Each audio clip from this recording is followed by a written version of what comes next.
Assalamualaikum warahmatullahi wabarakatuh. Perkenalkan, nama saya Lailatul Mutmainah, NIM I 2019-2040. Nah, di sini ada beberapa pertanyaan dan jawabannya dari ekonomi mikro Islam.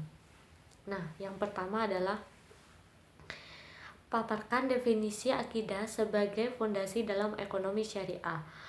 Akidah adalah ideologi samawi yang membentuk paradigma dasar bahwa alam semesta diciptakan oleh Allah yang Maha Esa sebagai sarana bagi seluruh umat manusia untuk mencapai kesejahteraannya secara material dan spiritual. Dalam konsep akidah, setiap aktivitas manusia memiliki nilai akuntabilitas ilahiyah yang menempatkan perangkat syariah sebagai parameter kesesuaian aktivitas usaha dengan prinsip-prinsip syariah. Nah, yang nomor 2 adalah mengapa maslahah menjadi tujuan antara dalam mencapai falah. Karena maslahah adalah sebagai bentuk keadaan baik material maupun non-material yang mampu meningkatkan kedudukan manusia sebagai makhluk yang paling mulia. Nah, yang nomor 3, apa definisi falah? Falah mencakup 3 pengertian. Yang pertama, kelangsungan hidup. Yang kedua, kebebasan berkeinginan. Yang ketiga, kekuatan dan kehormatan. Sedangkan itu, untuk kehidupan akhirat, falah mencakup pengertian yaitu kelangsungan hidup yang abadi. Nah, yang nomor 4 adalah apa saja kajian dari ekonomi Islam. Yang pertama adalah asumsi rasionalitas dalam ekonomi. Yang kedua adalah teori konsumsi Islam. Yang ketiga adalah teori permintaan Islam. Dan yang keempat adalah teori produksi Islam. Nah, yang nomor 5 adalah jelaskan permasalahan dalam pencapaian maslahah. Sebenarnya, maslahah manusia itu selalu memilih barang-barang atau jasa yang ingin dikonsumsinya itu hanya untuk memenuhi kepuasannya saja. Akan tetapi ini pertanyaannya, apakah yang memuaskan itu selalu mendatangkan masalah? Tentu saja tidak. Karena kepuasan itu pangkalnya adalah kebutuhan beda dari rasionalitas. Karena rasionalitas kita sebagai orang muslim, kita tidak boleh homo economicus, tetapi kita sudah harus merubah arahnya kepada homo islamicus, yang artinya menggunakan rasionalitas yang muslim di setiap kegiatan kita. Tujuannya adalah untuk kemaslahatan. Maka dari itu, maslahat terdiri dari 2 hal, yaitu manfaat dan berkah. Nah, yang nomor 6 adalah apa sih definisi konsumsi? Konsumsi adalah kegiatan muslim dalam memenuhi kebutuhan guna mencapai maslahah. Nah, yang nomor 7 adalah bagaimana perbedaan kebutuhan dan keinginan. Pemenuhan terhadap kebutuhan akan memberikan tambahan manfaat fisik, spiritual, intelektual, ataupun material. Sedangkan pemenuhan keinginan akan menambahkan kepuasan atau manfaat psikis di samping. Yang nomor 8 adalah bagaimana perbedaan kepuasan dengan maslahah. Nah, kepuasan merupakan suatu akibat dari terpenuhinya sesuatu, sedangkan maslahah adalah suatu akibat atas terpenuhinya suatu kebutuhan atau fitrah. Nah, yang nomor 9 adalah coba jelaskan formulasi maslahah. Sebagaimana dipaparkan di depan bahwasannya dalam maslahah terkandung unsur manfaat dan berkah. Hal ini bisa dituliskan sebagai berikut. Contohnya, M sama dengan F plus B, di mana M itu maslahah, F itu manfaat, B itu berkah. Sementara dalam paparan di muka telah disebutkan bahwa berkah merupakan interaksi antara manfaat dan berkah. Yang nomor 10 adalah paparkan cara pengukuran maslahah pada konsumsi yang duniawi dan ukhrawi. Cara pengukuran kegiatan konsumsi untuk kepentingan duniawi. Kegiatan duniawi diniatkan untuk beribadah. Maka di samping kegiatan itu akan memberikan manfaat, juga akan memberikan berkah bagi pelakunya. Kalau ukhrawi itu pada dasarnya adalah segala konsumsi atau atau menggunakan harta di jalan Allah atau fi sabilillah. Islam memberikan imbalan terhadap belanja ibadah dengan pahala yang sangat besar. Yang nomor 11 adalah apa yang dimaksud dengan the law of diminishing marginal utility.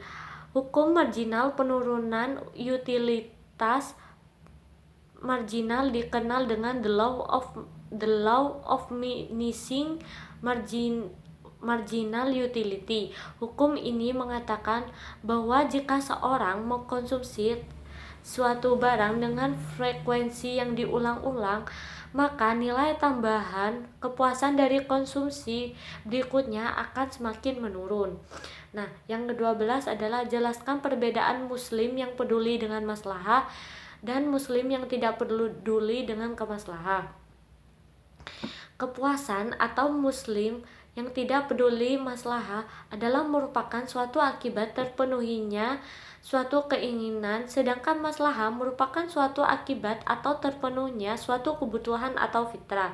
Contohnya seperti seorang mengkonsumsi suatu obat atau jamu untuk mendapatkan tubuh yang sehat, maka ia akan mendapatkan masalah fisik, yaitu kesehatan tersebut.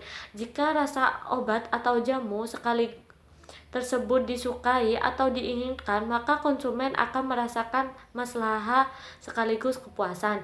Namun, jika konsumen tidak menyukai rasa atau obat jamu tersebut, maka ia akan mendapatkan maslahah meskipun tidak memperoleh kepuasan saat itu. Nah, yang ke-13 adalah jelaskan perbedaan cardinal approach dan ordinal approach. Cardinal approach adalah mengkonsumsi bahwa semua kegiatan konsumsi itu bisa dihitung atau bisa diangkakan.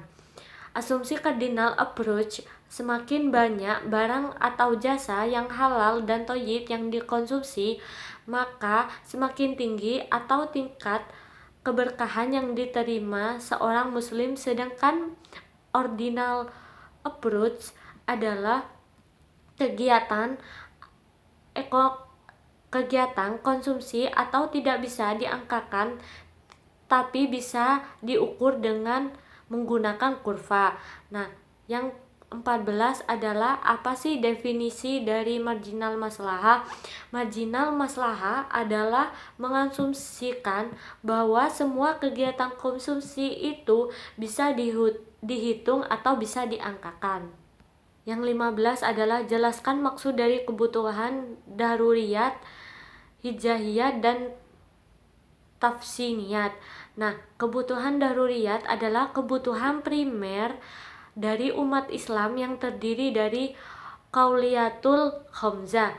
Nah, yang kedua adalah kebutuhan hajiyat, adalah kebutuhan sekunder pendukung dari terpenuhinya kebutuhan daruriyat. Nah, yang ketiga adalah kebutuhan tahsiniyat, adalah tahsir atau keinginan. Yang 16 adalah mengapa jika tidak ada keberkahan konsumsi maka semakin lama menjadi jenuh. Nah, karena konsumen tidak peduli terhadap keberadaan berkah dalam konsumsi, maka tingkat kejenuhan semakin meningkat. Dengan kata lain, konsumen tidak menyukai bahwa kegiatan konsumsinya atau mendatangkan imbalan atau pahala, maka ia akan merasa jenuh atau bosan terhadap yang dikonsumsinya, karena ia tidak peduli terhadap keberadaan berkah meskipun secara fisik ia melihat adanya manfaat yang diperolehnya. Yang ke-17 adalah jelaskan perbedaan barang komplementer dan substitusi. Nah, kalau dalam komplementer, hubungan antara kedua barang adalah positif. Nah, sedangkan dalam substitusi, hubungan kedua maka menjadi negatif. Dengan kata lain, dalam komplementer, hubungan antara dua buah barang dalam konteks ini bisa dilihat ketika suatu konsumen mengkonsumsi suatu barang, sedangkan dalam substitusi, jika jumlah konsumsi barang yang suatu naik, maka jumlah konsumsi barang lainnya akan turun. Nah, yang 18 adalah apa definisi dari komplementer sempurna, dekat, dan jauh. Nah, komplementer sempurna, tingkat komplementer sempurna terjadi jika dari suatu barang mengharuskan konsumen untuk mengkonsumsi barang yang lain sebagai penyerta dari barang pertama yang dikonsumsi.